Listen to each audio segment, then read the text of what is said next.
दोस्तों नमस्कार। आपके याद है एक बार महाराष्ट्र में दो तीन जो साधु थे उनकी पीट पीट कर निर्मम हत्या कर दी गई थी। उसके बाद किस तरह महाराष्ट्र के अंदर फिर सरकार में तख्ता पलटी हुई थी। दोस्तों जब जब स्त्रियों पे और साधु संतों पे और खासकर मैं बात कर हिंदू सनातन को मानने वाले साधु संतों पर ही होते हैं। दोस्तों आपके याद है किस तरह उद्धव सरकार थी जब महाराष्ट्र में किस तरह से उन साधुओं की हत्या हुई थी। बेरहमी से भीड़ ने उन साधुओं की हत्या कर दी थी। उनकी वीडियो वायरल हुई थी। तब ऐसा राजयोग बैठा था, उद्धव को जाना पड़ा था। उनके जितने सांसद विधायक थे वो सब छिन गए थे। आज आप उद्धव की स्थिति देख लो। अपनी जो छवि है इनकी वो गई, और जिस तरह इन्हें एक हिंदूवादी नेता के रूप में, हिंदूवादी पार्टी के रूप में बाला साहब ठाकरे ने शिवसेना का जो निर्माण किया था, हिंदुत्व की राजनीति के लिए किया था। दोस्तों हमारे देश के साधु संतों पर अक्सर हमले होते रहते हैं। आपको कई उदाहरण मिल जाएंगे। दोस्तों ताजा ही जो नया मामला सामने आया वो आया है पश्चिम बंगाल से। दोस्तों पश्चिम बंगाल के बारे में आप सब जानते हैं किस तरह से वहाँ इलेक्शनों में भी हिंसा हुई। चाहे वो ईडी पर हमला हो, चाहे वो इलेक्शन में हमला हो, चाहे वो बीजेपी अध्यक्ष के ऊपर हमला हो। किस तरह फिर एक बार आपने देखा ममता बनर्जी के भी इलेक्शन में चोट लग गई थी। दोस्तों होता क्या है, यूपी के कुछ साधु बंगाल के अंदर गंगा स्नान करने के लिए गए। दोस्तों वो जब पुरुलिया में पहुंचते हैं वहां पर उनके ऊपर हमला हो जाता है। वो हमला क्यों होता है? दोस्तों होता ही है, वो जो साधु गाड़ी में जा रहे थे वो रास्ता भटक जाते हैं। उन्हें जहाँ जाना होता है वो रास्ता भटक जाता है। फिर उन्होंने किसी से रास्ता पूछने के लिए अपनी गाड़ी रोकी, तो वहां पे कुछ लेडीज थी। दोस्तों उनके वस्त्र भाव भाव जैसे थे अलग थे साधुओं के, तो वह स्त्री थोड़ा डर गई। उन्होंने सोचा ये इनका पीछा कर रहे या ऐसा कोई, उन्होंने फिर हल्ला मचाया। तो इस तरह वहां पे भीड़ इकट्ठी हुई और उस भीड़ ने उन साधुओं पर हमला किया। दोस्तों किसी तरह पुलिस ने आकर उन्हें बचाया। दोस्तों उसकी वीडियो वायरल है, आप जाकर नेट पर देख सकते हैं। वहां के जो बीजेपी के नेता थे वो इस हमले के बारे में जानकारी लेते हैं और उन साधुओं पर जिस तरह हमला हुआ उसकी घोर निंदा प्रदर्शन वगैरह करते हैं। दोस्तों बंगाल पुलिस का ये कहना है जिस तरह से साधुओं पर हमला हुआ वो एक अज्ञानतावश हुआ। दोस्तों वहां के एक पुलिस अधिकारी का बयान आया।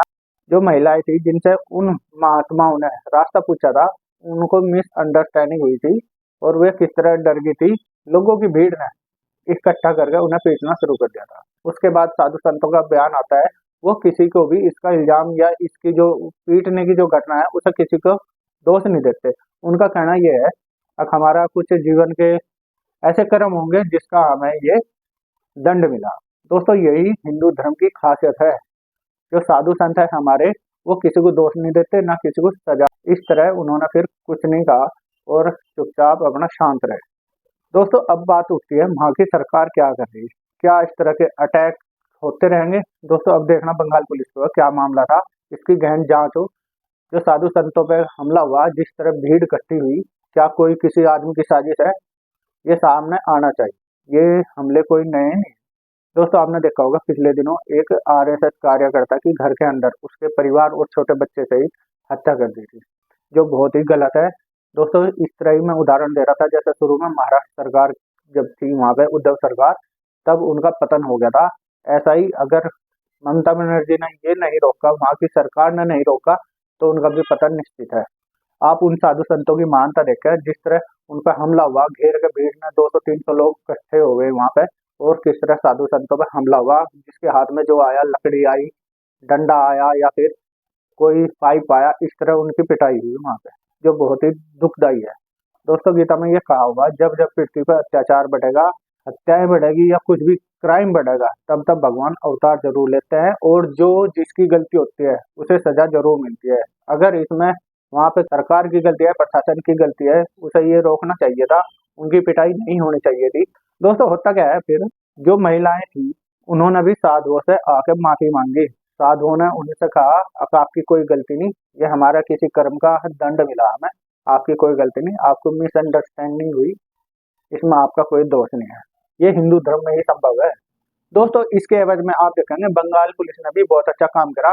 जो इसमें गिने चुने थे मेन 12 लोग, उन्हें जेल में डाल दिया। अब उन पर कार्यवाही हो रही, उन पर देखा जाएगा कौन दोषी है, किसने वहां पे भीड़ इकट्ठी करी। ऐसा कोई षड्यंत्र तो नहीं जो साधु संतों के खिलाफ हुआ वहां पे। दोस्तों हम ये उम्मीद करते हैं विश्व के अंदर कोई भी देश हो, उसमें जो हिंदू धर्म के साधु संत है उनकी खास सुरक्षा का ध्यान रखें, उन पर ऐसे हमले ना हो इसका बंदोबस्त वहाँ की सरकारें जरूर करें। दोस्तों सवाल ये उठता है, आखिर वे जो पीटने वाले लोग हैं, क्या वो भेड़ की चाल चलते हैं? क्या वे सच्चाई जानना नहीं चाहते? किस तरह से भीड़ इकट्ठी हुई और उन साधुओं पर हमला कर दिया? क्या किसी का षड्यंत्र तो रहा होगा? इसमें बंगाल पुलिस की जांच जितनी अच्छी होगी, इस घटना का जो सच है वो बाहर आएगा। किस तरह से साधुओं के खिलाफ पब्लिक को भड़काया गया, किस तरह उन पर घेर कर उन पर हमला हुआ, ये बहुत ही जांच का विषय है। तो देखना यह है बंगाल सरकार और पुलिस प्रशासन क्या करेगा। साधुओं की जो पिटाई हुई उसमें जितने दोषी है उन्हें सजा जरूर मिले।